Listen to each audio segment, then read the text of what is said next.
Okay, then we'll kick off. Good evening, everybody, and welcome to our open lecture series.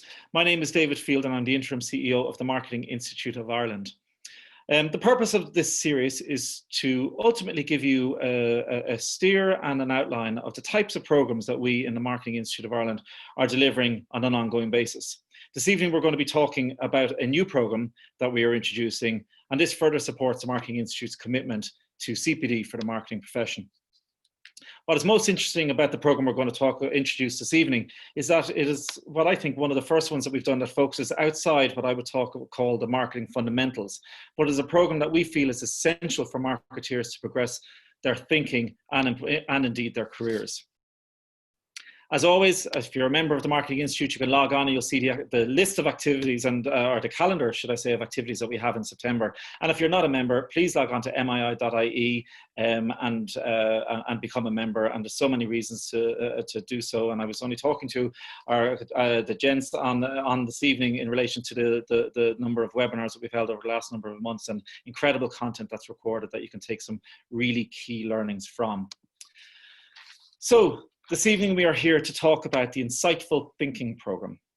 Insightful thinking should underpin everything we do, from reflecting critically while being rational with clear communications, which are powerful. In today's environment, we are bombarded with information overload, fake news, and we're under immense time pressure. As a result, bias can creep in. Our analysis and outlook of everything we do becomes shaky, and ultimately arguments can become flawed. And I'm delighted to be joined this evening by Tony and Richard, who will discuss how Bord Bia employees who recently completed the program found this process transformational in contributing to the cultural change in that organization. So to introduce Tony and Richard, Tony Franco of Franco London has been in the marketing industry for over 25 years on both the client and agency side. He's an expert on innovation, brand strategy, and consumer insight. His work has taken him all over the world, and he has had the privilege of working with some of the world's most famous brands. Richard Oldham of Oldham Consulting is a brand development specialist with a focus on helping brands flourish in new ways through sharper insights, richer strategic thinking, and more purposeful creativity. So we have two real experts in the sphere of marketing this evening to ultimately share what this program is all about and the learnings as well and their experience of working with the program with Bord Bia. So without further ado, I will hand you over to Richard. Thank you, David, and hello everyone. Good evening, everyone. Gosh, doesn't it feel fantastic? It feels great to be getting into the swing of things again after the really strange summer that we've had, doesn't it?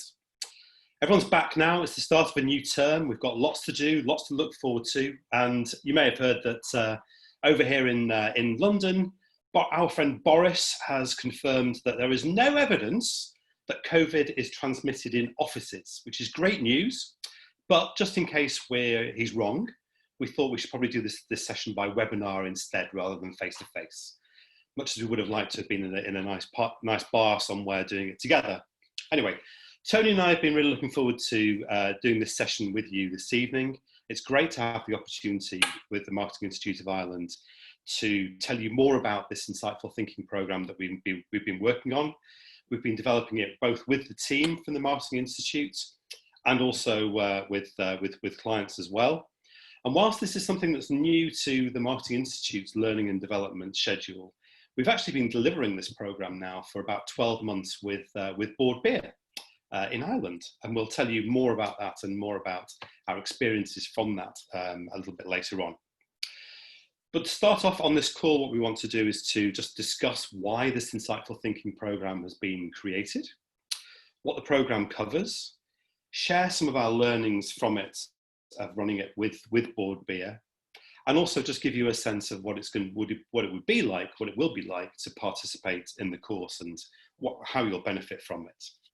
So we'll dive in and we'll start off by just talking about what we mean by insightful thinking and why it's such an important part of the marketeer's skill set. Thanks, Tony. So both Tony and I, as David alluded to, have worked on brand and insight and innovation projects as consultants for many years. And we've also delivered and developed marketing capabilities training courses on the same sorts of topics for clients like SAB Miller, AkzoNobel, Unilever, BP, Bord Bia, etc. over the years.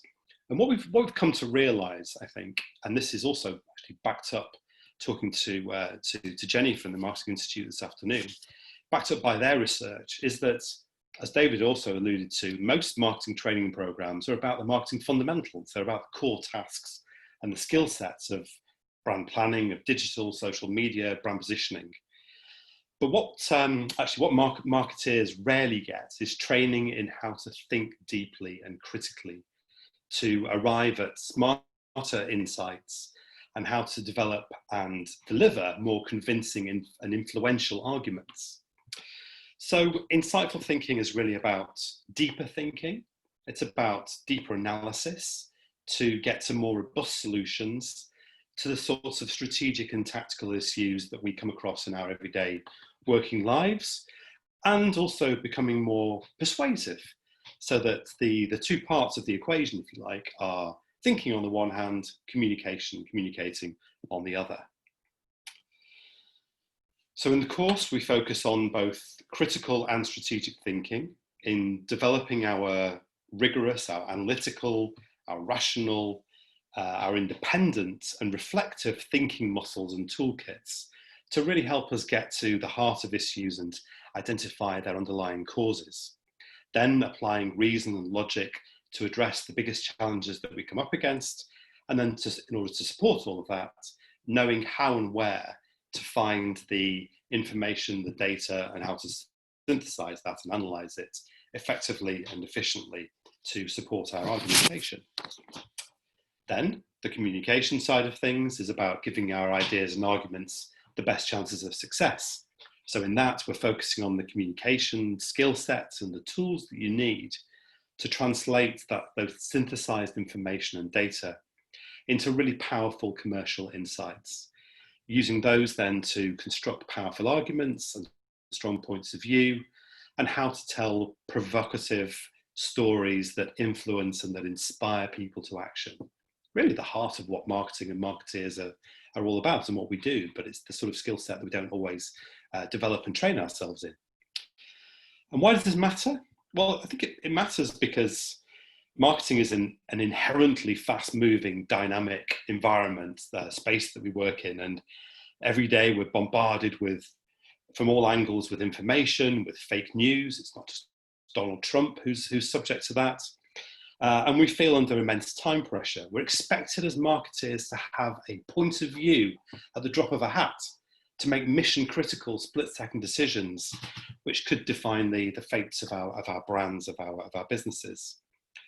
And as a result of that, we can too easily rely on our gut instincts, letting our inherent biases creep in, making our analysis a bit shaky, and our arguments then become flawed and unconvincing. Is it any wonder that so many people in our industry and elsewhere, but talk about imposter syndrome, of not sort of having the facts at their fingertips, not being able to construct powerful arguments and feeling comfortable in all situations? We're on shaky ground all the time. The tectonic plates of consumers and competitors are always moving. We always have to stay grounded in that context. So in the Insightful Thinking program, what we focus on is developing and refining, strengthening the core skill sets that make you more credible, make you more convincing, and better equipped to influence others and get the results you need. Through critical thinking, through data synthesis. So critical thinking, making sure we're focusing on the right things and doing things in the right ways.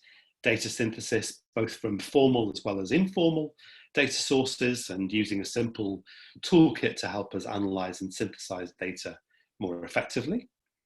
We focus on insight generation, getting to the heart of issues, really understanding what the drivers are behind an issue, and identifying the key opportunities that emerge from those.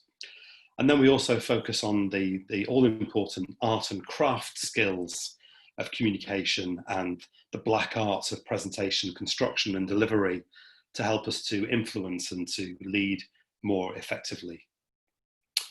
Okay, so that's just an overview of what the course is about. Tony's going to talk a bit about the experiences with Bord Bia that we've had over the last 12 months or so, and we'll share some of the insights from that experience. Okay, thank you, Richard, for giving us the oversight on the background of the programme. So let me just give you a bit more about our Bord Bia experience, a bit of context. I'm sure you all know Bord Bia, which is the Irish Food Board, but briefly, their role is to promote Irish food and drink and horticulture throughout the world, as well as in Ireland. Its head office is in Dublin, but it has 15 additional offices all over the world. And their work has resulted in something like 13 billion euros of exports last year. And Irish exports have generally grown by 67% over the past 10 years. And our Insightful Thinking programme was pioneered and co-created with the help and support of Bord Bia. So let me just give you a bit of context around the story as to how it all came about. So I've been working with Bord Bia for a number of years on various training and consultancy projects. And we first started talking to them about this program back in 2018. And there were two catalysts for the program. Firstly, they undertook an internal survey and some internal workshops, and they identified what they thought were key capability gaps, areas where the Bord Bia teams felt they needed further training and development. And secondly, because using insight to power growth is one of their core strategic pillars. So they wanted to make sure that they upskilled the whole organization in what they called insightful thinking. So the expertise spread beyond the small number of insight specialists. So that was kind of the catalyst and how we came to develop the program in partnership with them.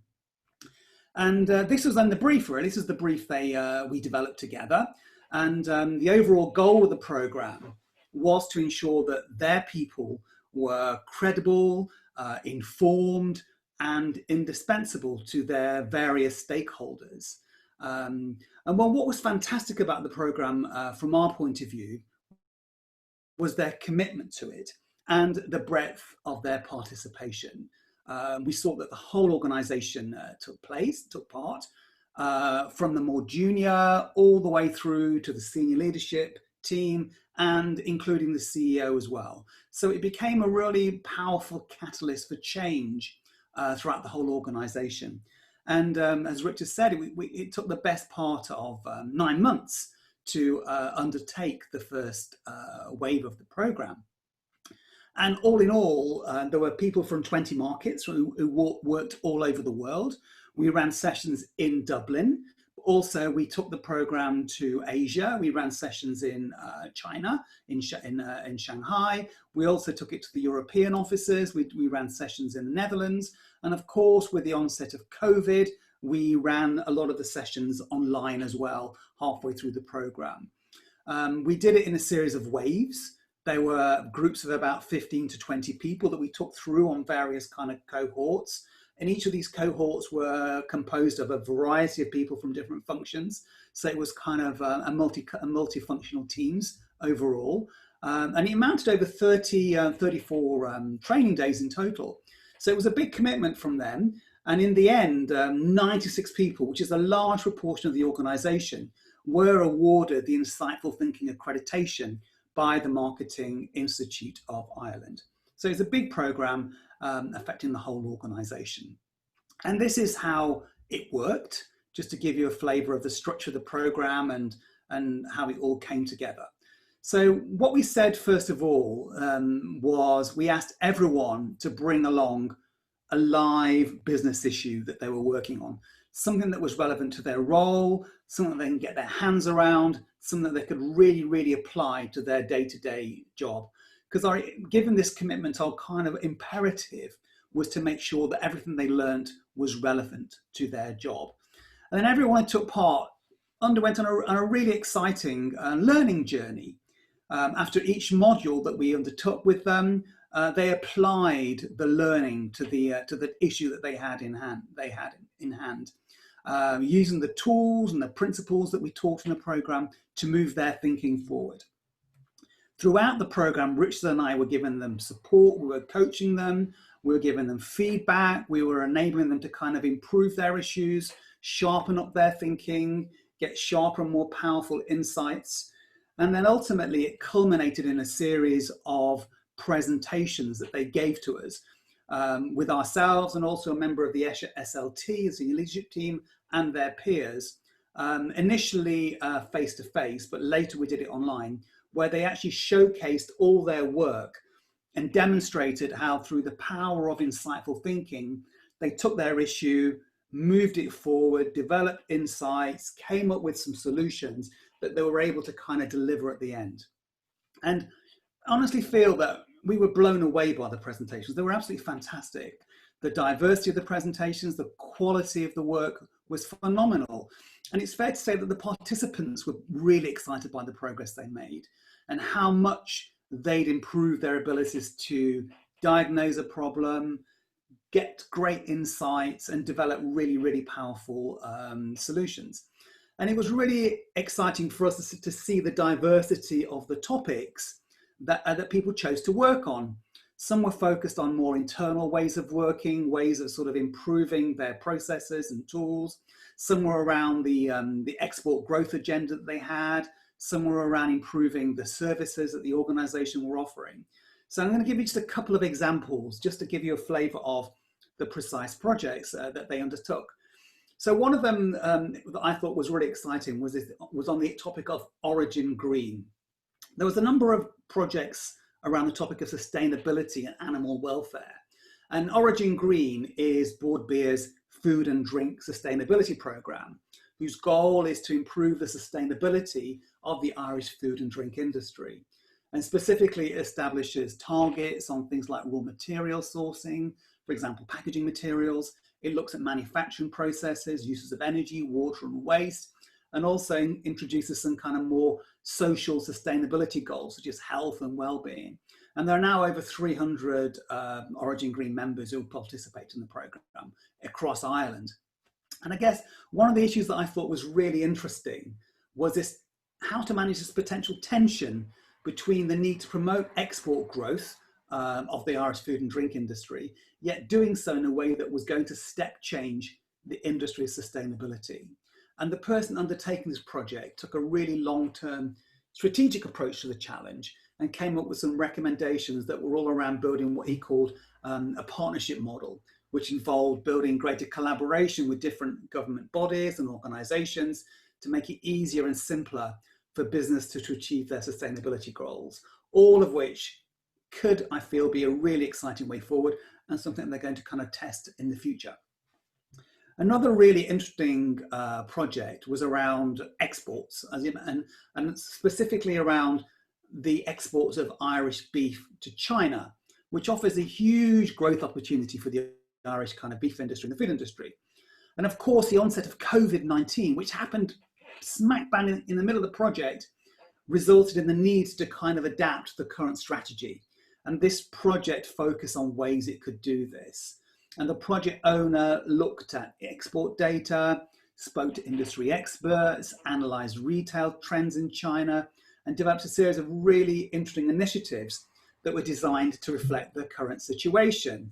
So obviously, for example, the promise continues to be focused on grass-fed beef as the core offer, but then it needed to think about how could it diversify the offer beyond the core food service business, and thinking about maybe there were ways of developing an online offer through online retailers.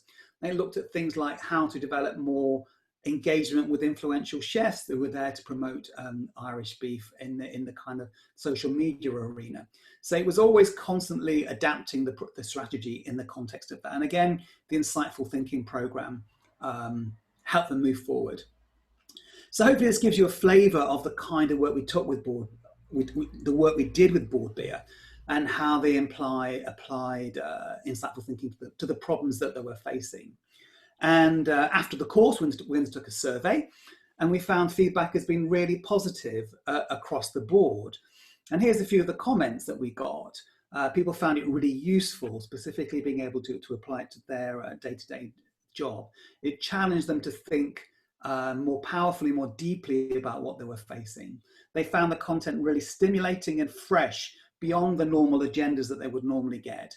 They found the teaching style really enjoyable. They enjoyed all the feedback, the interactivity, the fact that they were able to kind of move their thinking forward in a way that was really, really powerful. And also what was great for us, it got the endorsement of the senior leadership team at Bord Bia. And in November, we'll be kicking off a fresh wave with around 30 new additional Bord Bia folk, and we'll continue to work with them on their training and development agenda. So what's great to see is that it's not just a one-off, it's something that's now part of the way that they work. They see it as a part of way of developing their people, and it will continue in the future. And they said to us, if you'd like to know more about the impact of the program, we'd be very happy to put you in touch with them directly. And therefore, because of its success, we were encouraged by the Marketing Institute of Ireland to make it available to the broader marketing and business community in Ireland, and hence this program. And now, Richard, I'm going to pass back to you to explain to us a bit more about how you could all participate in the future program that's now coming up. Great, thanks, Tony. So I'm going to talk a bit about what the structure of the programme looks like, what participation would involve, and what I suppose the expectations are from you as a potential participant, what that might look like. So if you are planning on joining the course, either yourselves or you have team members who you think would benefit from honing their skills in these areas, what might it look like? So the programme with the Marketing Institute of Ireland is going to start off on Thursday, October the 8th at 6 p.m. It's an 8-week course, and each week there's a regular Thursday evening slot that we've set aside from 6 till 9 o'clock. It's all going to take place over Zoom as the format for delivery. And again, when we're doing coaching sessions, they'll be either through Zoom or through video conferencing, telephone calls, etc. As Tony said, so working from the left to right, before the course starts, so sometime around the middle of September onwards, we're going to be asking participants to work on identifying the real live business marketing issue that you're grappling with as part of your role, as part of your objectives, your PDP deliverables, etc. Something which is big enough that it's an issue that you can work on and really make good progress on during that 8-week program, but also not something that's not so big that it feels like you're trying to solve all your company's problems in one go, or solve all of your marketing issues in one go, trying to boil the ocean. So something that it should be an issue which is very, very pertinent to your role, to your organisation, but which you can really make good progress on throughout the course of the 8 weeks. The first 2 modules, the first 2 weeks, focus on critical thinking. The second 2 focus on data analysis, data synthesis, different forms of data, how those are gathered and analysed, and then on insight generation, moving from data into insight, to commercial insight.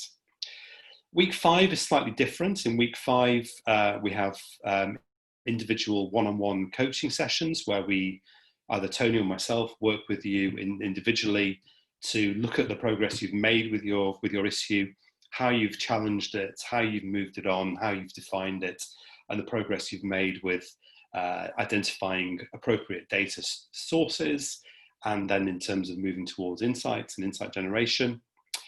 In the 6th session, module 3, we focus on communication and presentation skills, the sort of the hard and soft skills around presentation content, construction, and delivery of presentations. In week 7, you have the opportunity, that's that time to then work on developing your final presentations, again with ad hoc input from Tony and I as you go. And then week 8 is when it all comes together and you deliver your final presentations with your strategic recommendations, both to ourselves, Tony and I, but also to a small cohort of your peers as well. And you'll get detailed feedback from us, but you'll also get some spontaneous feedback and thoughts from your colleagues as well. So you get a bit of peer review going on throughout. As I've mentioned, there are various touch points throughout the programme where both formally and informally there are opportunities to check in with myself and Tony to give you guidance and support to help you move that issue along. So, we don't just throw you at the deep end and expect you to produce a beautiful presentation, a beautiful set of deliverables at the end. We're there to support you, and we also encourage you to work with your fellow course members as well to get their support and get their guidance and input as well. So that's the overview of the structure. And just to sum up, I think as we talked about, thinking critically is something that we all need to do. We all need to think deeply. It's not easy in the current workplace. It's not easy in the modern working situation, but that doesn't make it any less important. And what this program is designed to do is to help you to tackle issues in really effective, strategic, critical ways, to think more insightfully, and in ways to deliver solutions in ways that are powerful and relevant. So that applying insightful thinking to your marketing challenges, to your business challenges, will significantly increase your effectiveness, your influence, and, as we say, turbocharge your organization's marketing. As Tony alluded to, if you want to find out more, you could perfectly welcome to contact ourselves, and our contacts at Bord Bia have also said that they're happy for you to reach out to them in specifically if you have questions about the way in which that program was implemented with Bord Bia. But I can see David, so I'm going to hand back to David now to close us up. Great. Thank you very much, gentlemen. Geez, I have to say, it's just when you were just going through the construct of the program, and I just thought to myself, so if I'm a marketeer out there and I have a challenge, and I suppose I have an opportunity through this program to not only deconstruct how I approach things, but actually take a more meaningful approach to it, and ultimately have it put through the burners of two experts like yourselves, but also your peers. What a great way to be able to go back into your business with solutions for a challenge, I have to say. So, so really, when you think about it, it's almost a must, I would say, if anybody has a challenge that they can't quite crack out there at the moment. Thank you so much, guys. Look, really interesting. What I love about it is that whole point. You're dealing with a living, breathing challenge, and you're effectively working through it and navigating it and coming up with solutions. It's funny when you see the piece around communication and presentation skills. You can't underestimate that when you talk about the credibility that you talked about and becoming indispensable in your organization. And so many times you can do all of the hard work and actually it falls down at that last piece. I'm sure you've seen it. What are your thoughts, guys, in relation to the importance of that element of it? Shall I go first, Richard? Or yeah, dude, go ahead. Hi, Tony. Yeah, absolutely. Yeah, absolutely. I mean, at the end of the day, it's all about delivering it, persuading people that you've got a great idea, and you can do all the great work and all the great analysis and all the great thinking. But if you fail to convince your colleagues that it's or your organisation that it's a great way to go forward, then you can fall at the last hurdle. And we think that bit sort of is underestimated. Delivering and persuading and coming up with a point of view that's really persuasive is so important. Yeah, I could agree more. And as to your point, it's about persuading, but backing it up with the data points that you've talked about and that approach. I really love the examples of Origin Green, because it sounds like it's such an important element of what Bord Bia do. And I suppose it's a bit like how do you eat an elephant. And I just think it was a really good example of, because I think it's a fabulous project and coming up with new ways of doing it. You talked earlier on about the kind of the four elements of critical thinking, data synthesis, insight generation, and communication and presentation. Is it kind of the weighting wise through the modules? As you alluded to, Richard, it's kind of relatively even, is it? Or is there a particular focus on any one of those four things? I think we spent the first two modules really around critical thinking. So, you know, if you don't get the foundations right, the rest of it doesn't really matter what you do. The important thing is to make sure that those foundations are in place and they're robust and they're solid. So we probably spend a little bit more time up front just making sure that we've really worked through and embedded the key principles behind the critical thinking piece, the issues and challenges that people come up with, you know, why their thinking isn't as robust as it can be, around bias, etc. And making sure that those foundation pieces are in place before then moving on to the data synthesis and the insight generation and the presentation skills. But yeah, the weighting is sort of 2-2-1 really. Yeah. Critical thinking, the data synthesis and insight generation piece, and then the presentation skills, which isn't to say that as you were saying before, that the presentation piece isn't one of the most important, your opportunity to shine rather than fall the final furlong. But it's get the other right. those first bits right. Yeah, sorry, I should have said, needless to say, if anybody has any questions for Richard and Tony, obviously just put them up on the chat or the Q&A. I should have said that at the outset. So if anybody does have any questions specifically to the two gents, please do.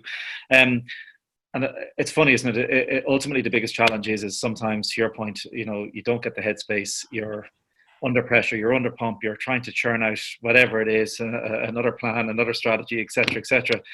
And that, I suppose, giving you referred to those tools and principles of effectively taking a step back and thinking more deeply, and to me, that kind of having that new approach. From your work with Bord Bia, have you found that to be one of the things that they talk about, that they have a different mindset going into challenges? Do you know, the best endorsement for that is people at the end of the program regularly coming up to Tony and myself and saying, do you know what? I wouldn't have delivered that presentation in that way with that content if it hadn't been for this course. I've approached the issue in a completely different way. These tools and techniques have enabled me to get to a better result that I wouldn't have got to otherwise. And, you know, inevitably, it's the same with any kind of training. We spend quite a lot of time working on the tools, the toolkit, the principles, the skill set, practicing them, working through them rigorously. Real life isn't always like that, and sometimes you just need to make those decisions. But if you've got that framework in mind, if you've got some of those tools and principles there, it means you've got a much better chance of getting to a better solution, even if it's spur of the moment, and you're thinking on your feet, because you have those things programmed into you in a way that you can access in whatever way is appropriate for that moment. And back to almost what you said at the start, Richard, is almost that trust that gut moment, or, you know, your marketeers too often trust their gut and can very quickly trip up, I suppose. And what this process allows you for is it's always good to trust your gut. I'm not saying it's not, but ultimately it just becomes a lesser what's the word, bet, I suppose. Yeah, I guess you can train your guts, can't you? Yeah. I think what we've seen is the two things I would add to that is getting issue identification is the real start point. If you've got a really clear, powerful issue that you're really clear on, and lots of people have spent a lot of energy getting that right up front. So that is a big win for people. Yeah. And we've just seen in the organisation a real kind of push towards evidence. Well, where's the evidence for that? Let's just be clear on the evidence. Where are the facts? Where's the data? Where's the arguments? Rather than we feel it's the right thing to do, or we feel it's a good idea. And we're seeing a lot more rigor, which is fantastic to see in the way that people address issues than perhaps previously. Absolutely, I couldn't agree more. I have a question here. Just give me 2 seconds. Do you ever help people to properly define their challenges in advance? Actually, that's exactly the question I was going to ask. Is how much do you push back on people and say that's not really a challenge? So we do that. And we do spend some time on that. What we do is that we brief them in advance. We give you a really clear briefing. We provide you with some guidelines and templates. We give you some kind of parameters about what makes a good issue and what makes a bad issue. We give you a few examples, Right. and that we do give you we do sort of give you some direction on that. So it is hard to get right, but also what we also say to people is that if it's sort of right, but it's not 100%, don't worry, because part of the learning experience is revisiting your issue and resharpening it and refocusing it and re-expressing it in a clearer way. So, you know, we do help people and get that right. The only other thing to add to that would be to say that we also suggest that people peer review their issue, talk to their manager about it. You know, just sometimes having that other perspective helps to sharpen it. But as Tony said, part of the process is also about reviewing, sharpening, and refocusing that issue in many cases. And I have no doubt, actually, some people might go in thinking they're very clear on what their issue is, but a bit like everything else, you all of a sudden realize that's actually not the issue. It's something very different. And I take it you've plenty of examples of that as well. Yeah, oh, yes. absolutely. Oh, yeah. That again is part of the process. Oh, yeah, exactly. What's the real issue? Yeah, exactly. It sounds like a healing session as much as anything else, I'm sure, for some. Listen, guys, what can I say? Thank you so much. I'm excited about delivering this program with you. I think a lot of marketeers could benefit massively from it, and those burning issues that they seem to find insurmountable could very quickly fall into place with this process. So look, thank you very much for your time. As both Tony and Richard alluded to, if you've any questions in relation to it, obviously contact the guys directly, or equally contact Jenny in the Marketing Institute at jenny@mii.ie. And I do know that, as the guys said, Bord Bia, who have obviously immersed themselves as an organisation in this process, are big advocates of it and would speak very openly to anybody to support who's thinking about going on the programme. So thank you very much for your time, guys, and I hope all is well in London, and Yes. we'll hopefully meet face to face soon. Thank you very much for giving us the time. Thank you, David. Yeah, looking forward to it. Yeah, looking forward to it as well. Talk soon. Bye. Bye-bye. Thanks.